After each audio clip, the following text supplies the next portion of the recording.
பெரிய பட்ஜெட் படங்கள் கூட அவ்வளோ சரியா ஓடுறதில்ல. சின்ன பட்ஜெட் படங்கள் பயங்கரமா ஓடுது. காரணம் என்ன? நல்ல படங்கள வந்து தியேட்டர்ல வந்து பார்க்கணும்னு மக்கள் விரும்புறாங்க. அப்படி சமீபத்தில் மக்கள் பார்த்து, பாராட்டி, அழுது கொண்டே வெளிவரக்கூடிய ஒரு படம் சிறை. அதிகார பலத்தில் இருப்பவர்கள் நினைத்தால் சாதாரண குற்றவாளியை கூட, நிரபராதியான குற்றவாளியை கூட, சந்தர்ப்ப சூழ்நிலைகளால் தவறு செய்யக்கூடிய குற்றவாளிகள் கூட காப்பாற்ற முடியும் என்ற மையக் கருத்தை வைத்து இந்த படம் எடுக்கப்பட்டிருக்கிறது. இது அதிகபட்சமே லொகேஷனும் ரொம்ப கம்மி தான். பட் இருந்தாலும் இந்த படம் இன்னைக்கும் தியேட்டர்ல நெறைய பேர் கண்கள்லேருந்து ஒரு சொட்டு கண்ணீரானா வரும்.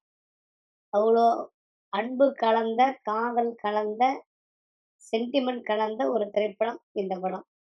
இதுல நடிச்சிருக்க எல்லாருமே ரொம்ப எதார்த்தமா, அந்தந்த பகுதியில இருக்கிற மக்கள் மாரியே எதார்த்தமா காட்டியிருக்காங்க.